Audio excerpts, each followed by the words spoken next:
Boa noite, eu sou Andréia Lopes Garcia e eu vou apresentar o talk show de lançamento do livro O Maestro das Baleias, de Lúcio Carlos Gil, pela editora Literar.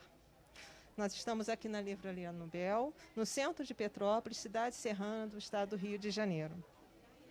Lúcio Carlos Gil, ele é um escritor carioca, advogado por formação e atuou como pesquisador para o governo dos Estados Unidos. E, atualmente, ele trabalha no Departamento de Justiça norte-americano. Ele é estudioso da cura prânica e meditação dinâmica. Tem como hobby o piano clássico. Na infância, morou na Ilha Terceira dos Açores, Portugal, de onde veio a inspiração para o livro, e também é autor de A Sombra das Cerejeiras. Lúcio escolheu Petrópolis como cidade do seu coração e aqui fixou residência com sua família. Boa noite, Lúcio. Boa noite, Andréia. Boa noite a todos vocês que estão nos assistindo. Boa noite a essa plateia de gente linda, elegante, sincera que veio aqui hoje. Estou muito feliz de estar aqui. Lúcio, vamos começar então o nosso talk show. Fica tranquilo. Bastante, estou tranquilo. Há quanto tempo você escreve? Então, Andréia, eu fui aquela criança que adorava fazer a redação das férias, né? Então, eu era muito adiantado na escola. Eu era adiantado 2 anos. A minha turma tinha 10 anos de idade, eu tinha 8 e por aí vai. Então, quando chegava o primeiro dia de aula, em março, na época, eu tinha sempre uma redação, minhas férias em Iguaba Grande, minhas férias e tal, e eu ficava com o dedo levantado assim, ansioso para que a professora deixasse que eu lesse a minha redação, porque eu acho que eu sempre gostei de expressar e de me comunicar, expressar minhas ideias, né, e me comunicar através da escrita. Então, era certo de eu ler a minha redação e eu lembro disso com muito carinho, de que desde criança eu escrevo. Você está no seu segundo livro, né? O seu primeiro é A Isso. Sombra das Cerejeiras, né? Isso, Inclusive, você foi convidado para ir a Portugal, não foi? Pelo Sombra das Cerejeiras. Foi. Isso foi uma surpresa muito grande na minha vida e sou muito grato, né, a esse convite, a essa oportunidade. Ao mesmo tempo, foi uma história muito engraçada, porque eu estava no meu trabalho. Eu lancei o primeiro livro em 2006, dezembro de 2006. E quando foi 2009, um dia eu estava no meu trabalho, no computador, e entrou um e-mail de convite do governo dos Açores, me convidando para ir representar o Brasil, eu diria assim, em um evento literário na Ilha de São Miguel, nos Açores, um evento chamado Escritas Dispersas, Convergência de Afetos, que era um evento direcionado a escritores do mundo todo e que eram açorianos ou descendentes. Mas como no meu trabalho nós somos alvo de muita vírus e hackers, eu encaminhei esse e-mail para o meu setor de TI, porque, afinal de contas, eu tinha um livro, né? E o meu setor de TI olhou o e-mail, respondeu dizendo, não, o e-mail está ok. E aí eu vi que tinha um telefone e liguei para lá. E uma senhora atendeu e falou assim, pois não?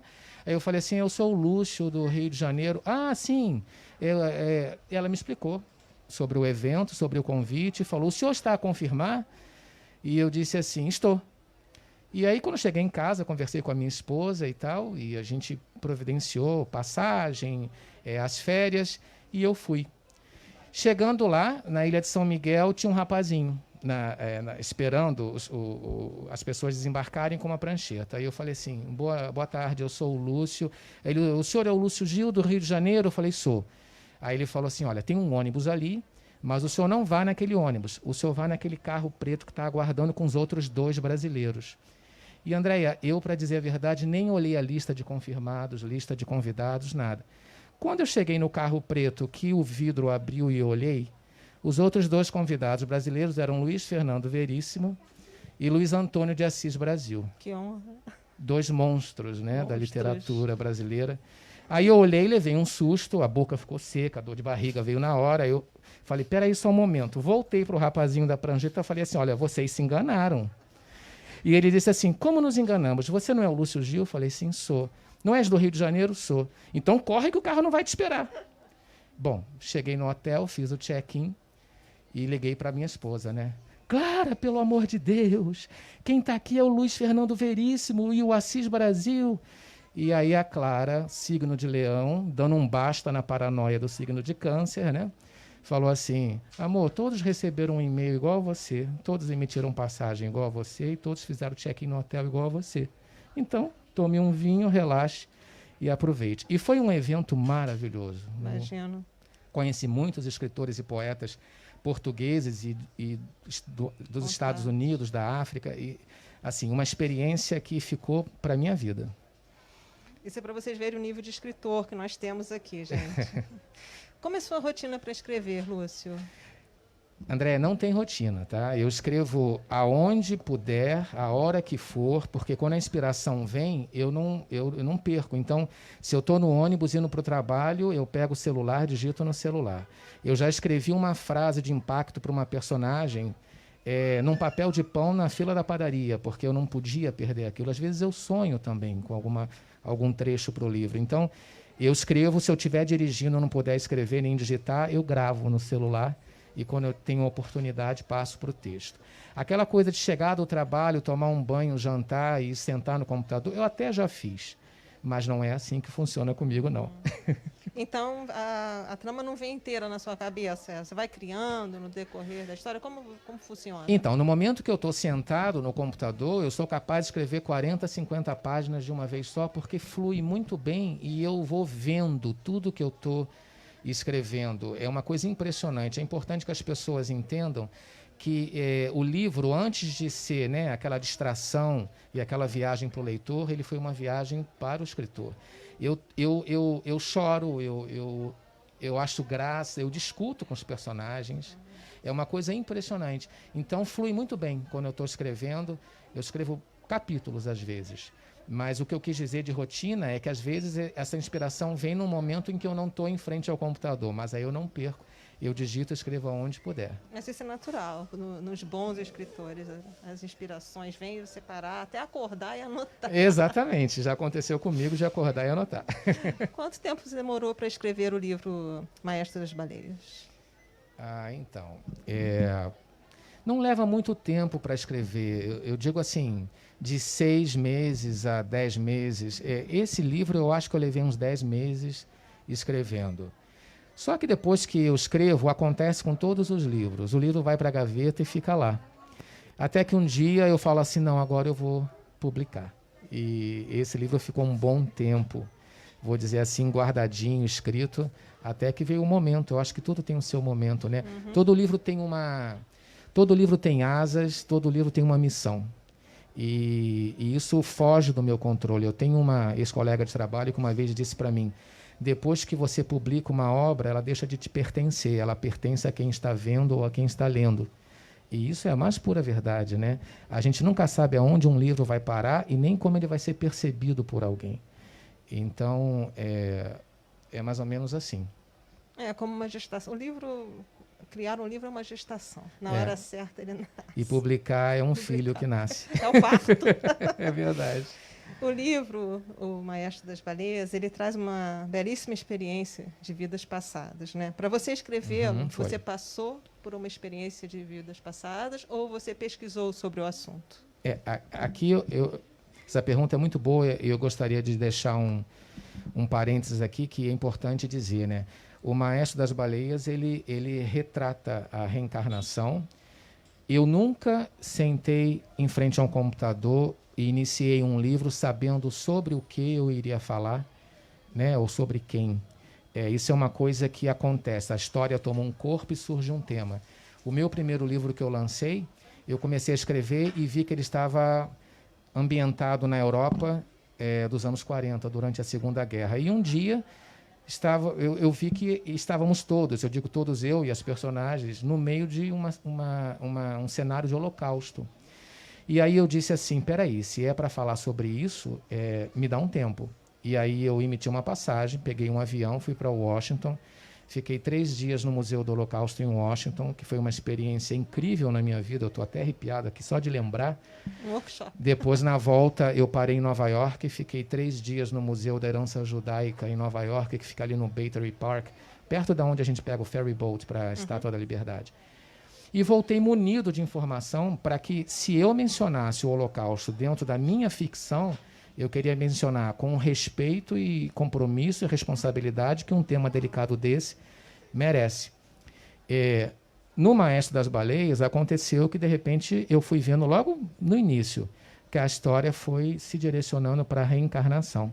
E da onde veio, mas não, isso que eu queria dizer, não faz dele um livro espírita. Até porque eu não sou espírita, eu sou espiritualista, eu não tenho uma religião, a minha religião é o amor, então eu não sou uma pessoa religiosa, eu sou espiritualista. E a própria FEB, Federação Espírita Brasileira, não consideraria esse livro espírita. É um livro de ficção, mas que eu abordo a reencarnação. E aí, você respondendo a sua pergunta, eu fiz terapia de vidas passadas durante 2 anos e meio, há um tempo atrás, e principalmente uma construção de diálogo entre 2 personagens, Lucas e Laís, nessa história, vem muito assim do que eu vivenciei durante essa terapia, essa TVP, que eu achei super interessante, que assim me libertou de muita coisa. É impressionante a TVP. E você encara a reencarnação como uma hipótese válida? Ah, com certeza. Eu disse para você que eu não tinha religião, mas eu tive uma formação católica, conheci o budismo, conheci o espiritismo, conheci a Umbanda, e eu sempre tive uma busca espiritual muito grande. Já dancei com Hare Krishna, e eu resolvi retirar de cada religião, de cada filosofia dessa, aquilo que para mim fez sentido. Então a reencarnação está na lista do que para mim fez sentido. E o que de todas essas religiões eu retirei, né? Toda vez que eu via que havia naquilo uma conexão com o amor, porque o amor, para mim, é a força maior do universo, é onde está Deus, né? Então, por isso que eu digo, tanto o budismo quanto o espiritismo, quanto o catolicismo, enfim, todas essas religiões têm coisas muito interessantes para mostrar para a gente. Vamos entrar um pouquinho, então, agora no livro. Vamos. Né? No caso do Lucas, o protagonista, a vida passada começou a aparecer para ele em sonhos. Isso. Né? E depois ele passou por uma terapia direcionada, e que foi até a terapeuta dele, foi a namorada, a Laís. Né? Isso. Nesse caso, assim, na vida, né? Você tendo passado por vidas passadas, por a TVP, terapia de vidas passadas, você acha importante o direcionamento de um profissional? Ah, com certeza. Os profissionais, né, não só de TVP, de qualquer outra terapia, eles têm a técnica, né? Porque eu acredito que muitas pessoas façam uma regressão involuntariamente, como fazem também uma projeção astral involuntariamente. Não é que você precise de um profissional para fazer. Isso acontece, como aconteceu com o Lucas na história, sem nenhuma ajuda profissional. Mas aí o que ele fez? O que eu acho que tem que ser feito. Ele buscou uma profissional para que direcionasse ele e ele tivesse o melhor proveito dessa experiência. A mensagem maior do livro é o resgate realizado na vida passada do Lucas para eliminar o sofrimento e a culpa do irmão do Francisco. Isso. E o seu próprio sofrimento na busca que deveria fazer para ajudar ao próximo, né? No caso, é que a gente não pode contar a história do livro, que vocês têm senão que dá ficar spoiler. Curiosas, né? Então, o que isso daí, essa temática do livro, ela é de uma riqueza solidária, fraternal enorme, né? Eu li o livro, claro, para poder fazer esse talk show, e então eu percebi que você deve se trabalhar bastante interiormente para poder ter escrito um livro desse. Você faz isso, Lúcio? Eu faço. Eu procuro meditar sempre. Eu tive pessoas na minha vida que me ensinaram coisas muito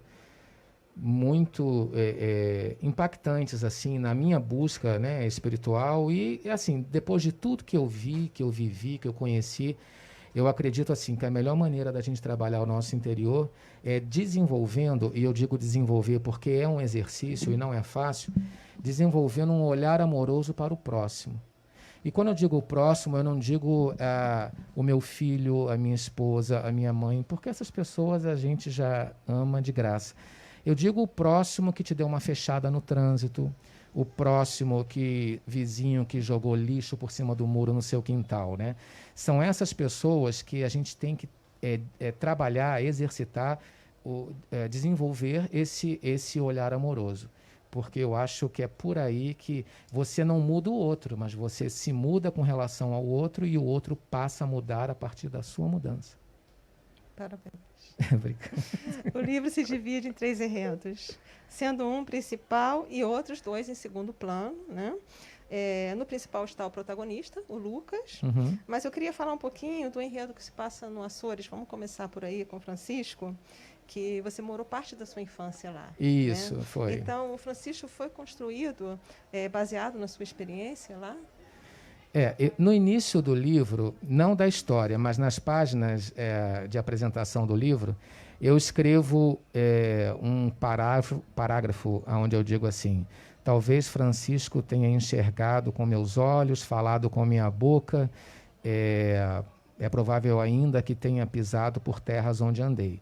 Fora isso, eu não posso afirmar que conheça esse tal Francisco. Quer dizer, é uma chamada que eu dou para a história que, com certeza, o período que eu vivi na Ilha Terceira foi, assim, eu considero hoje o maior presente que meu pai me deu. É um lugar belíssimo, minha família paterna toda mora lá. E na época eu tinha meus avós, eu morava com meus avós numa ilha, eu estou falando de 1975, onde não havia televisão, telefone era uma pessoa ou outra que tinha. Então, a casa dos meus avós não tinha energia elétrica, então era iluminada por lamparinas de azeite.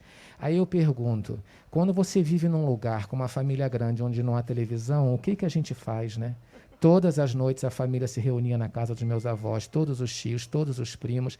Eu me lembro que quando eu pedia para ir dormir, 8h30 da noite, assim, eu tinha uma fila de pessoas para eu pedir a bênção, porque eu pedia a bênção a todos os tios, aos meus avós. E foi uma experiência tão rica, num lugar paradisíaco, porque é uma ilha belíssima. E eu digo que sim, o Francisco, eu emprestei para ele, vamos dizer. Não é tudo que acontece com ele que eu vivi, porque não é uma autobiografia. Sim. Mas eu emprestei algumas passagens que eu vivi lá, eu emprestei para ele, sim. Uma brincadeira, atividade muito interessante e criativa que eu achei no livro eram os enigmas do Manuel, né? O pai do Francisco. Sim. Você criou esses enigmas? Criei os enigmas, criei os versos também, as músicas que o Francisco canta, e criei as cartas que Manuel escreveu para a esposa. Foi tudo, lógico, ali está tudo, vamos dizer que seja a parte, a imaginação pura, né?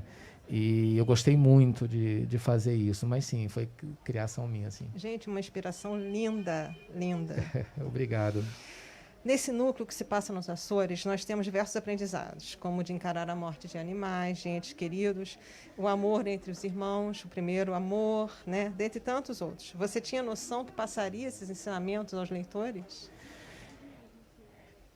Andréia, assim, a gente tem noção de que a gente passa sempre alguma mensagem. E todo livro, como eu disse, tem a sua missão, tem a sua mensagem, né? Mas esse livro, por exemplo, como você mesmo está mencionando, tem várias mensagens. E o que vai acontecer? Vai depender do que cada um que estiver lendo, como seu coração está batendo, né? O que grita no seu íntimo.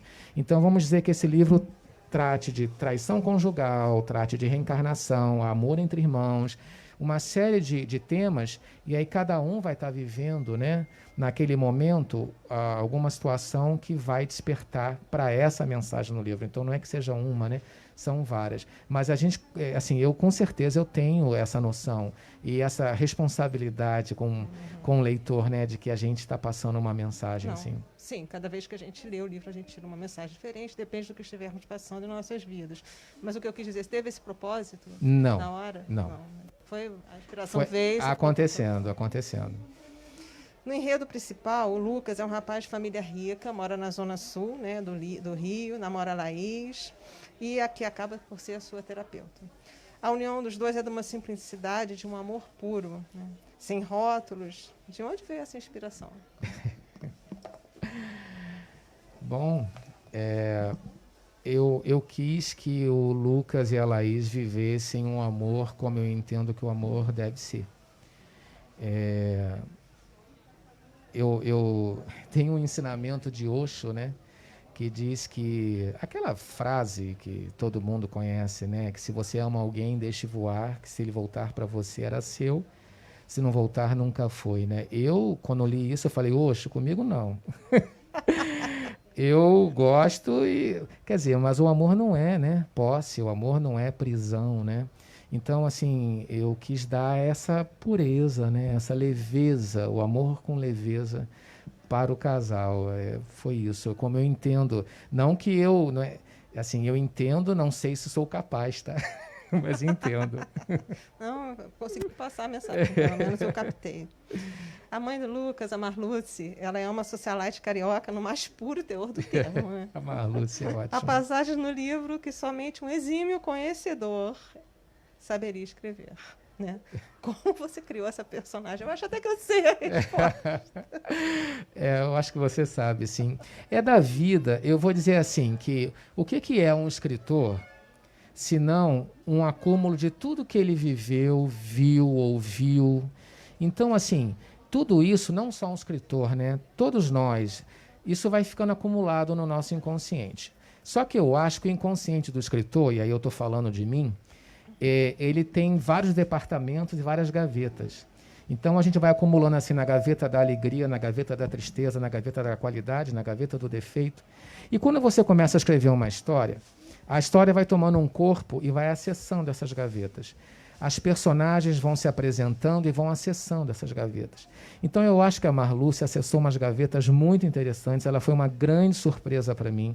Ela foi a grande diversão para mim escrevendo, porque, embora ela seja vilã, ela tem um sarcasmo e uma sinceridade do que ela pensa e ela faz, que eu acho que isso é muito interessante, porque a hipocrisia não leva ninguém a nada. Então, eu tenho um carinho especial pela Marluce. Ela, para mim, tem rosto. E é uma pessoa que eu conheço e não vou falar, até em respeito ao leitor, que eu acho que o leitor tem que ver a sua própria Marluce. Mas eu me diverti muito com ela, foi uma grata surpresa. Muito bom mesmo. A Marluce, ela não quer o namoro do Lucas com a Laís e ela aprontou humilhações com a moça, né? Várias. Como você se sentiu na hora que você escreveu essas passagens de humilhação no livro? Bom, eu me senti, eu acho que como todo mundo se sentiria, né? Aquela sensação de injustiça, né? Aquela sensação de impunidade. E assim, no momento atual, eu acho que o brasileiro tá vivendo muito isso, né? Uma sensação de impunidade muito grande. Eu, como advogado, posso dizer uma justiça que a gente às vezes questiona.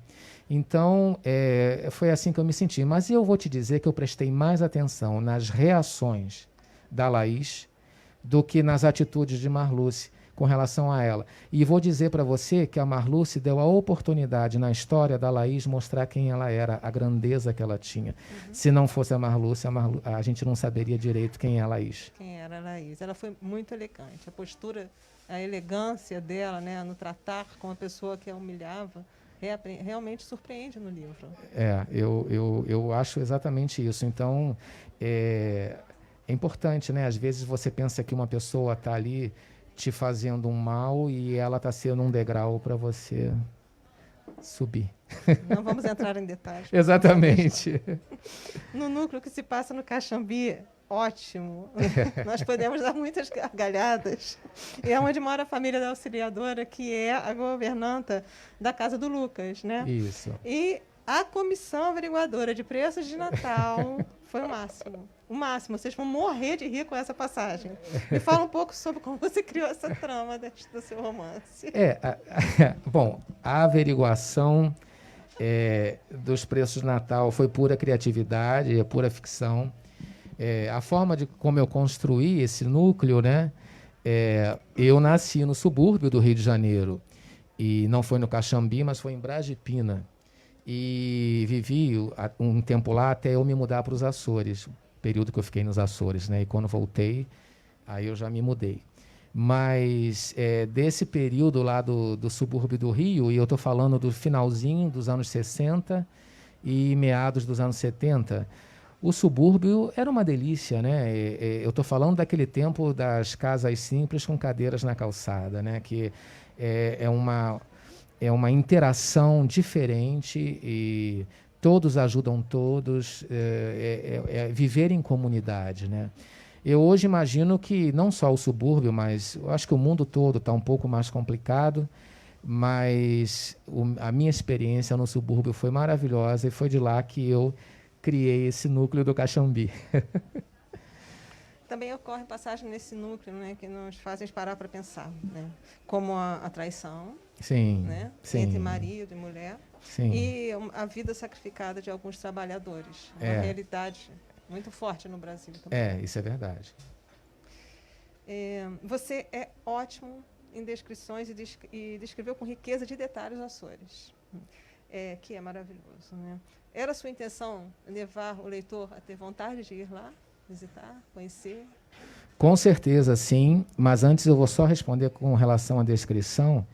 É que, eu acho que eu já comentei isso aqui na entrevista, eu vejo tudo que eu estou escrevendo. Se eu escrevo assim, Juliana apareceu no alto da escada dentro de um vestido verde esmeralda que contrastava com seus lindos cabelos loiros e tal. Eu estou vendo a Juliana no alto da escada, no vestido verde, os cabelos dela, como é que está penteado, o contraste que está fazendo com a parede de veludo vinho que tem ao fundo, ela está me olhando, ela vira para eu ver. Então, eu consigo descrever com facilidade, porque eu estou vendo.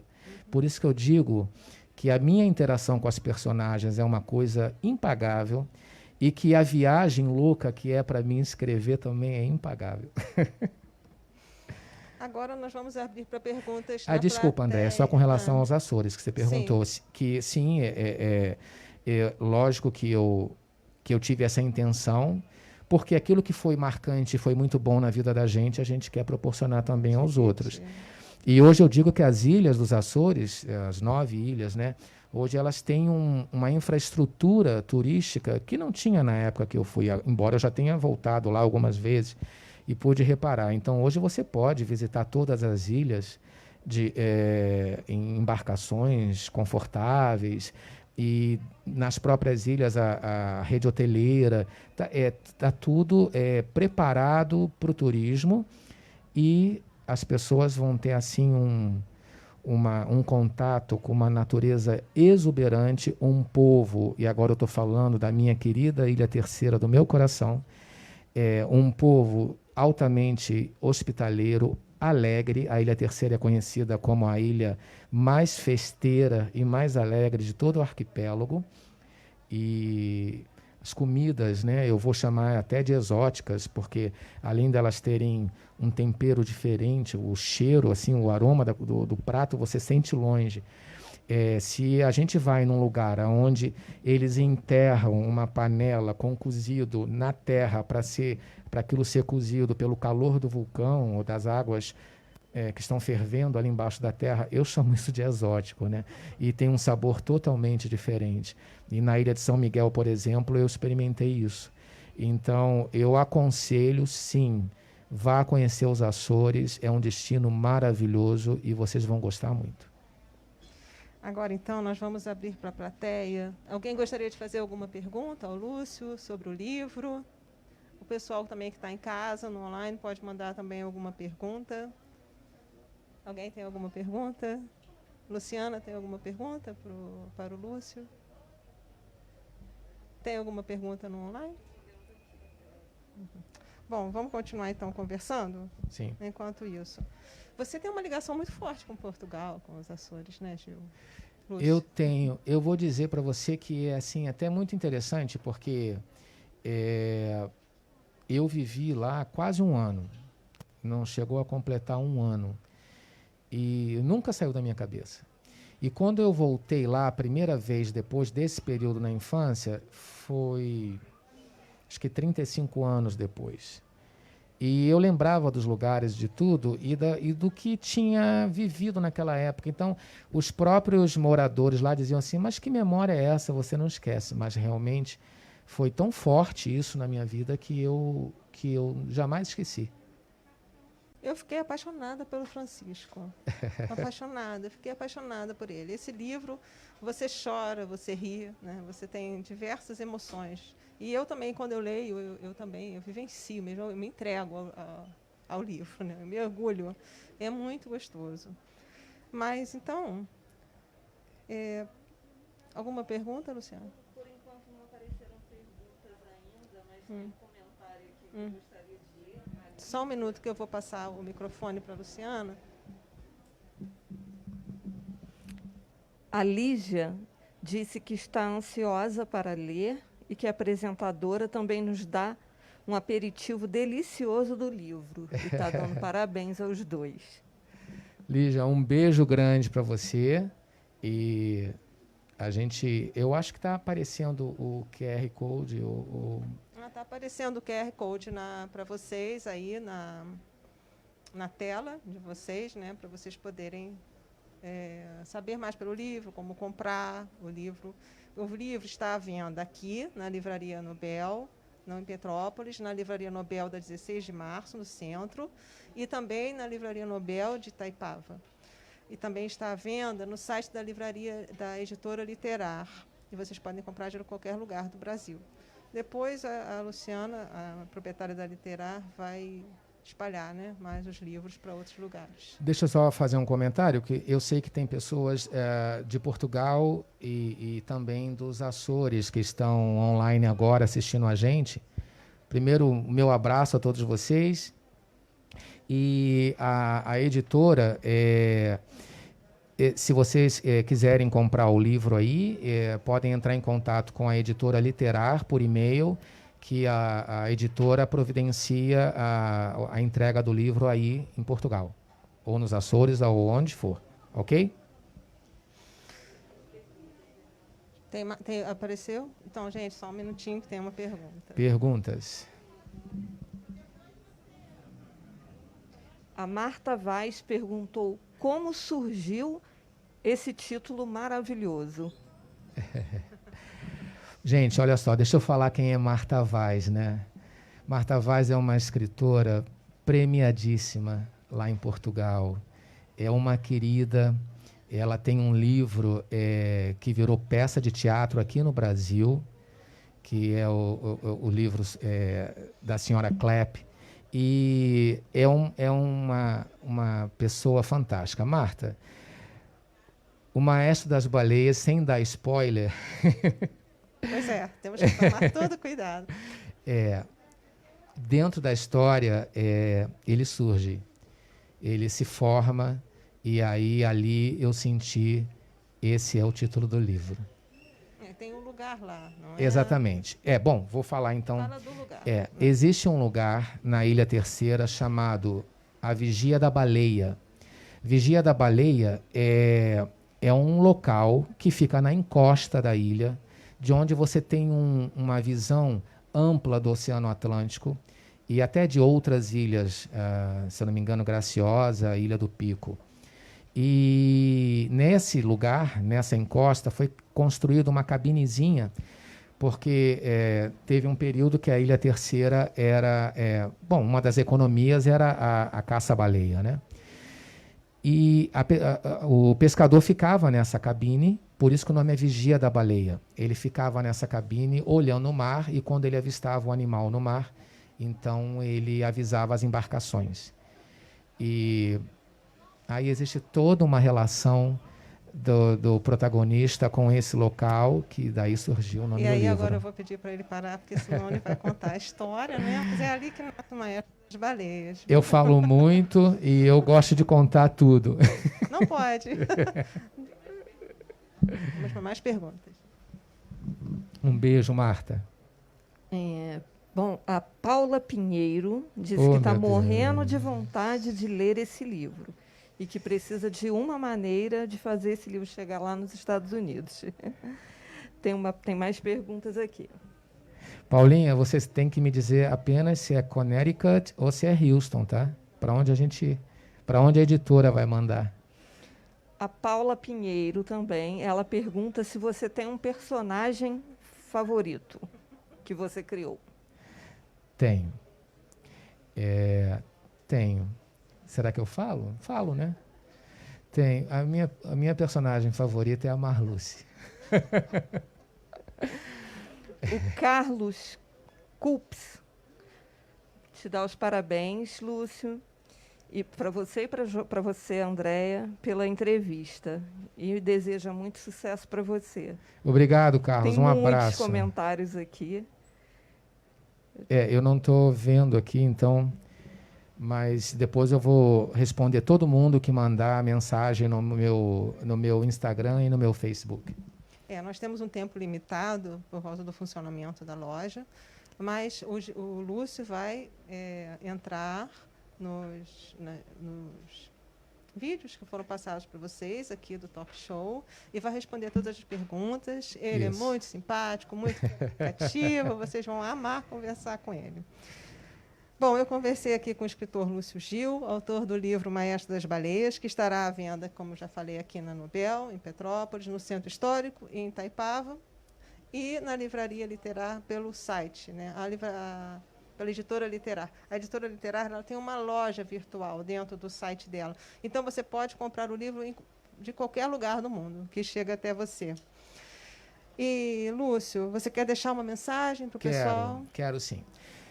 Eu quero dizer que o livro é a forma que eu tenho de me comunicar com as pessoas, não só as que eu conheço, mas com você que eu não conheço e que está assistindo a gente agora. Então, essa comunicação para mim é importante, certamente nós temos alguma coisa em comum e a minha parte eu fiz, que é escrever, e assim eu conto muito que as pessoas leiam, né? E que eu possa até ter algum feedback e daí surgir até uma amizade. Eu queria agradecer, eu fiz uma colinha aqui para os agradecimentos. Eu gostaria de agradecer a todas as pessoas que fizeram com que esse evento estivesse acontecendo aqui hoje. Então, quero agradecer a Sandra e a equipe da Nobel, agradecer a minha querida Luciana, da Editora Literar, agradecer ao pessoal, a equipe da transmissão aqui da R2 Produções. Eu quero agradecer a Mr. Hugo, que me vestiu, gente, olha aqui. Olha isso, tem a máscara, tem até o nome do livro. A Mr. Hugo, eu estou todo patrocinado aqui na Mr. Hugo hoje, a Alvanei está aí. Um beijo grande, Alvanei. É uma loja de roupas masculinas, assim, que eu considero a mais fashion que tem hoje no Rio de Janeiro. Quando eu morava no Rio, eu subia a Petrópolis só para comprar na Mr. Hugo. Eu quero agradecer também a plateia que está aqui hoje me prestigiando. Muito obrigado. Vou fazer o coraçãozinho aqui para vocês. Agradecer a você que está assistindo aqui ao nosso talk show. Um grande abraço para todos vocês. Tudo isso que está aqui foi criado com muito carinho para vocês. E quero agradecer a uma pessoa que eu acompanho a trajetória dela há muitos anos. E por toda a admiração e respeito e carinho que eu tenho pela profissional Andréia Lopes e pela pessoa Andréia Lopes, eu quero dizer que eu estou muito feliz, mas muito feliz, que o lançamento desse livro tenha sido, na sua presença, tenha sido com você, Andréia. Muito obrigado. Foi um prazer, Lúcio. Boa noite, pessoal. Boa noite.